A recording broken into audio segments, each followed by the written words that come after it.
All right, question number 7. We're going to construct this truth table.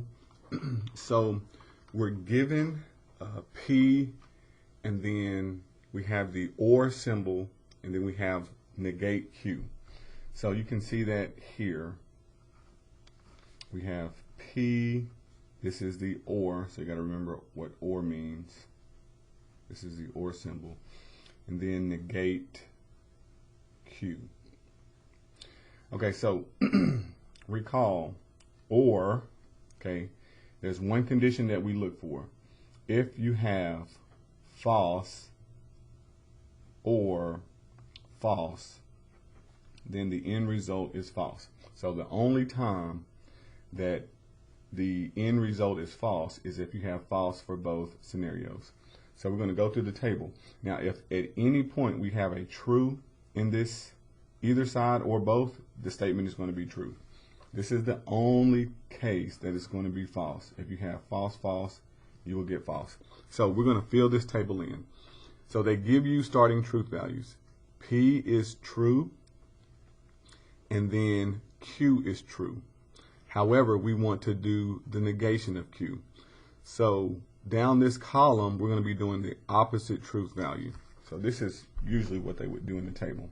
We would have P, we would have Q, and then they would make a column that says negate Q. So you can actually do that part first, and then you would do the two together, the P or negate Q. Okay, so this is really the way you want to look at this table being filled out. So they give you starting values. Okay, so we have true, true, and then we have true, false, then we have false, true, and then we have false, false.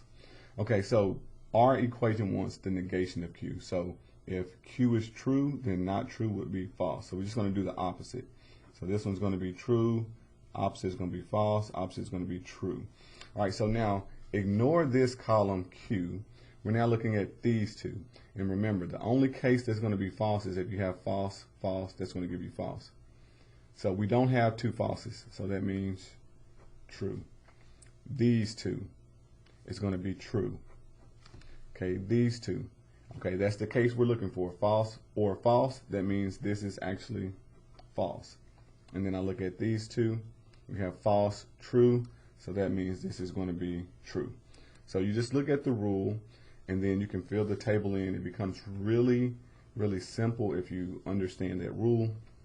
But until you get it, and until you actually apply that, it's kind of a challenge. So that's all we want to do here. So we're going to do true, true. This case was false, and then this case is true. So that is, you need to do and understand that negate Q, and you have to add that in there.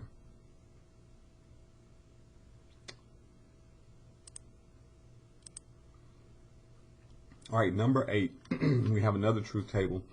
This one is a little bit bigger. This one's a little bit better as well, because they give us the sections for negating.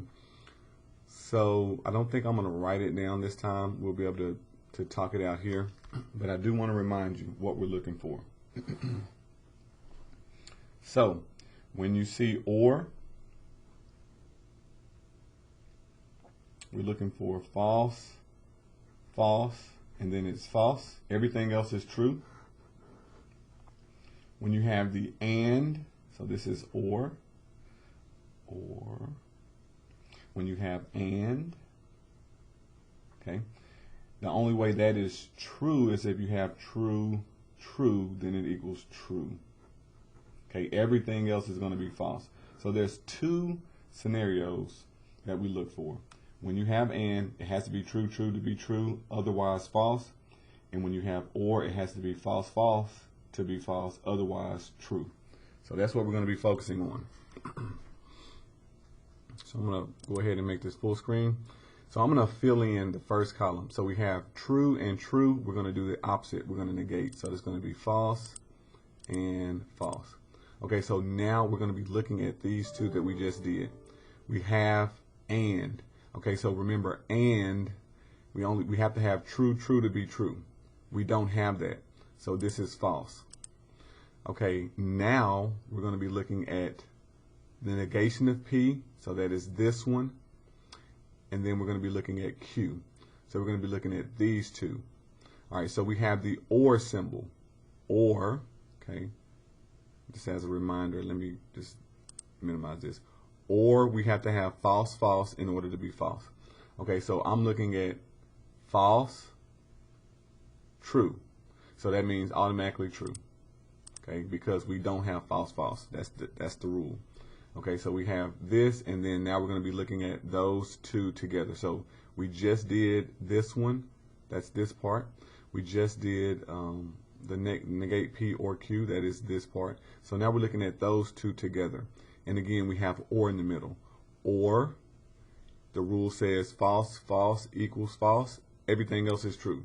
So I'm looking at this. We have false. We don't have false. So that means it's true. The only thing that's going to be false if we have false, false. Okay. And then we're going to go through and do each of the other examples in the same way. Okay, so we're going to do the opposite of the given value. So P was true. When I do the opposite, it's going to be false. Q is false, but when I do the opposite, it's going to be true. That's what negating is doing. And then we're going to be looking at these two with and. And is looking for true to be true. We don't have that, so false. Here we have or. So we're looking for false, false to be false. And then that is not the case because we have a true here. Doesn't even matter about that one. So it's going to be true.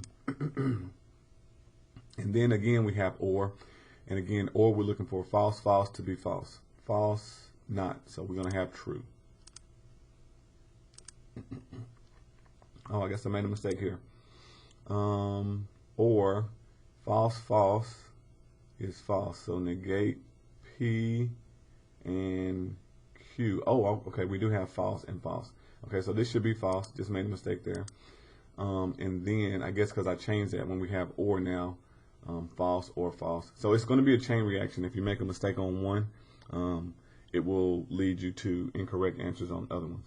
So again, I should have been looking at negate P or Q. That is this column, negate P or Q right next to it. So that's false, false, which gives us false here with the or. And then here we have or, so that's going to have false, false, which is going to lead us to be false. Okay, so let's make sure we look at these carefully. So again, we're going to negate what we start with. So P is false, so the opposite is going to give us true. Q is true, opposite is going to give us false. Okay, now we're going to be looking at these two together. We have and, it has to be true in order to be true, and we don't have that, so that means it's going to be false. Okay, so now we're going to look at negate P or Q. So that's these two columns. Okay, this means false, false to be false. So we don't have that, so that's going to be true. And then we have or again with these two columns. So or has to be false, false if it's going to be false. And we don't have that, so it's going to be true. Okay, so last one, because there's 4 parts. So we have false, false. Starting out, we're going to do the opposite. That's going to give us true and true. Okay, doing the opposite of these two. Now we're going to be looking at these two together. We have and. It has to be true to be true. And we do have that. We have true. So this one is going to be true. All right, now we're going to be doing the or symbol with the negate P and Q. This says false, false in order to be false. So we don't have false, false. We have false, true. So that means it's going to be true. And then the last one we have or here. So that means we have to have false, false if it's going to be false. And we do not have that. So it's going to be true.